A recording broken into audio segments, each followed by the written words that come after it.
There we go. Okay, all good. So, I don't know if you had a chance to read the email this week. The discussion was around perfectionism and how it had appeared in my life, but how I also see, a lot of us struggling with this idea of perfection. So during this session today, we're going to go over what is it, find out what perfection is, why is it a problem, and what can we do about it from the point of view of mindfulness. Now, I used to think perfectionism was this kind of revered character trait, this, getting things right and doing things really well.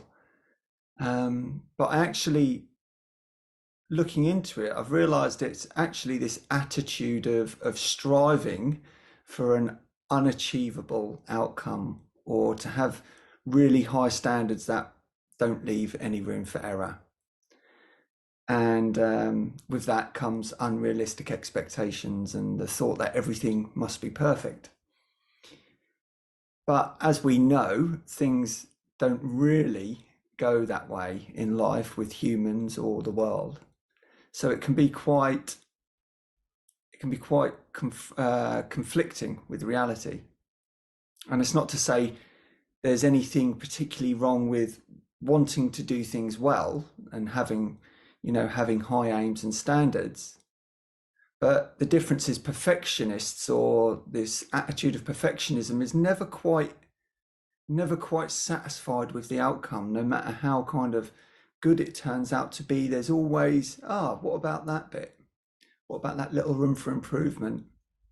And I guess the problem with that is it can lead us or leave us falling short quite a lot.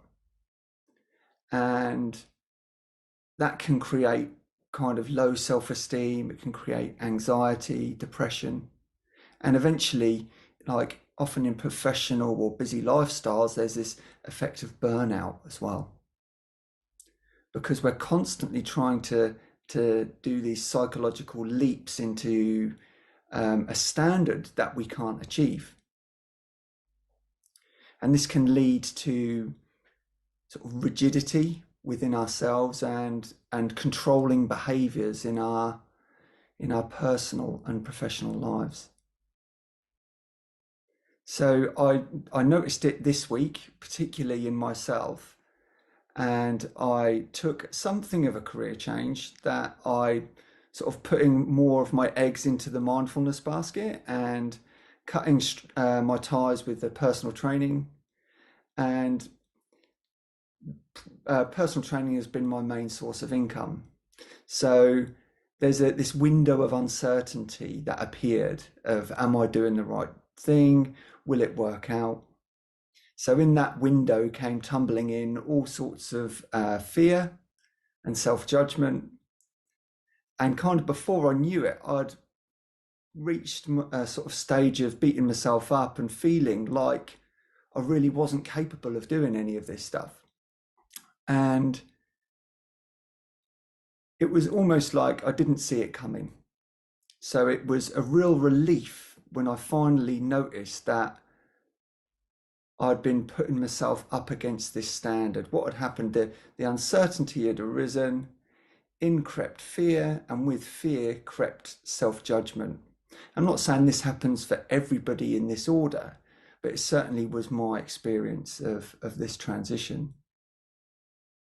And once I saw it, it was such a relief, because I saw the deceit in it, the lie of perfectionism, as though there's some alternate reality which everything goes perfectly well in, and it's an illusion. It's a play of the mind, and it pulls us out of our current experience. So we get kind of trapped in this world of self-judgment and comparison, and we lose touch with how we actually are. And we also overlook the qualities that we do have quite easily. So for me, it manifested as this idea that in the perfect world, perfect Paul doesn't get ruffled. I don't have anxiety. I don't have self-doubt. And certainly trying to teach mindfulness, as somewhere I've got the idea that I've got to have it all wrapped up. And seeing that was such a relief, because I know in reality I don't have to have that wrapped up. You know, we're all models of imperfection in our own way, and that's beautiful as it is. We don't have to reach a certain standard to be of value. We have an inherent value within us. But sometimes it's quite hard to see that. So this kind of leaping into comparison and judgment is always one step away from reality.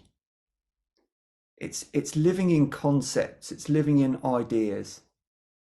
So this is really where the solution lies. So it's a common attitude to have. We might all have it in slightly different ways, but I'm sure we can all relate to this feeling of perhaps not quite hitting the standard or not feeling good enough.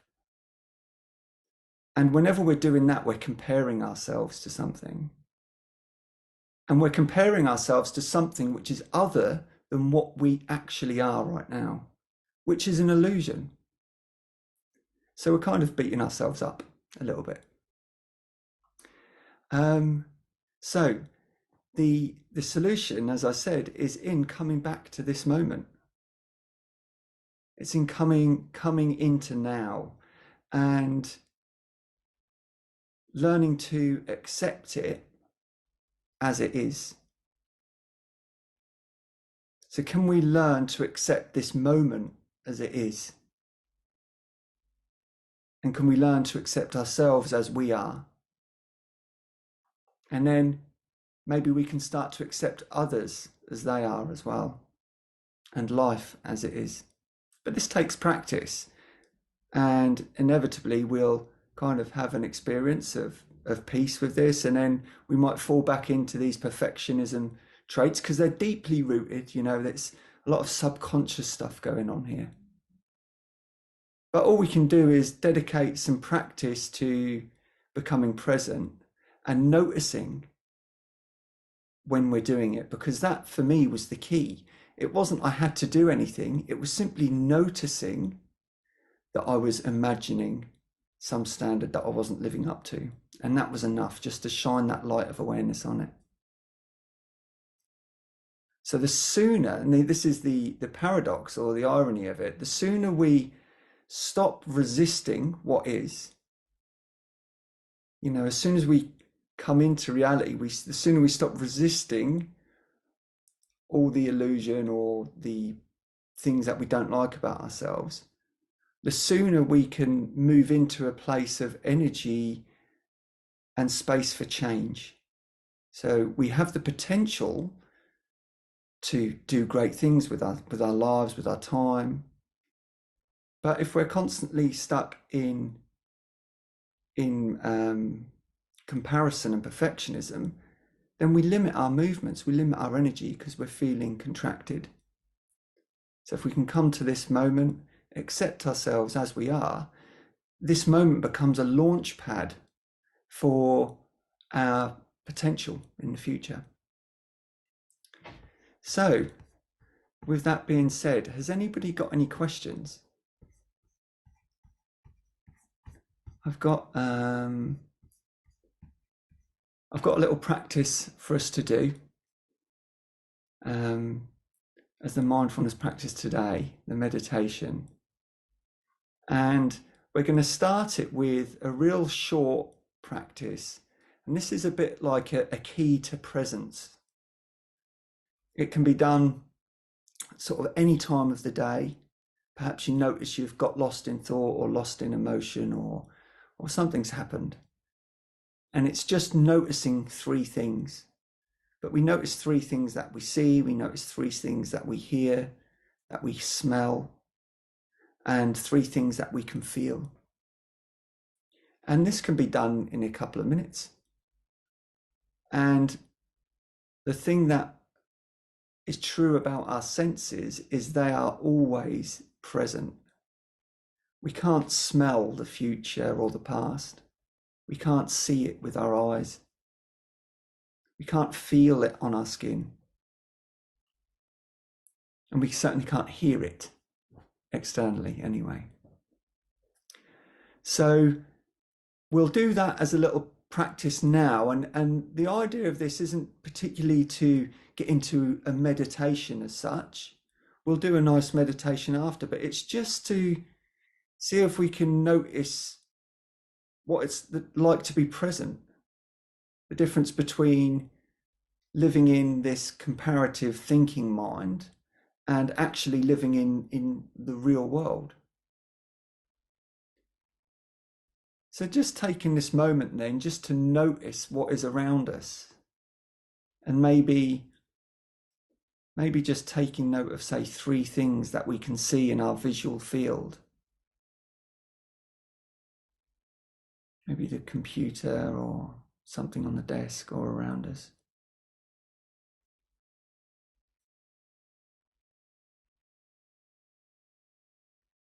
And is there three things that we might be able to hear?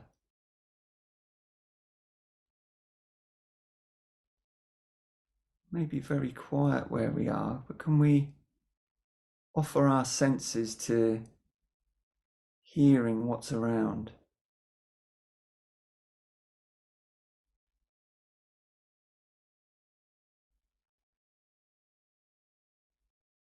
And it's okay if we can't pick up three things. It's just the activity of listening. And then maybe going into the smell realm. Is there, what can we smell around us?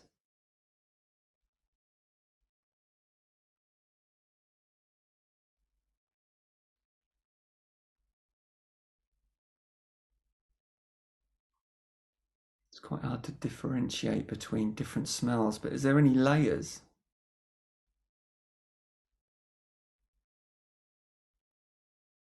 And what about three sensations? Maybe we can feel the contact of our bum on the seat.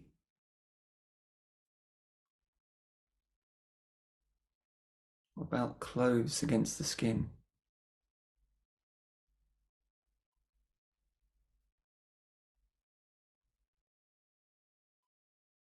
What about any movement with the breath?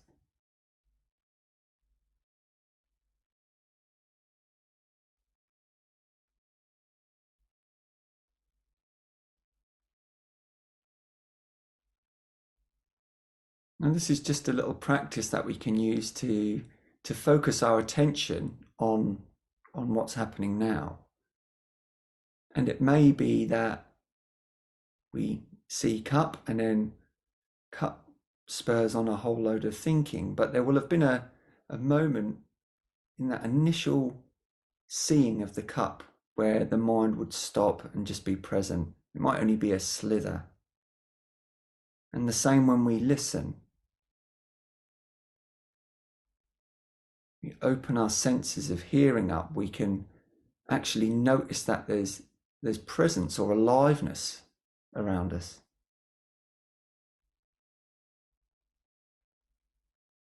So we'll go into another slightly longer practice.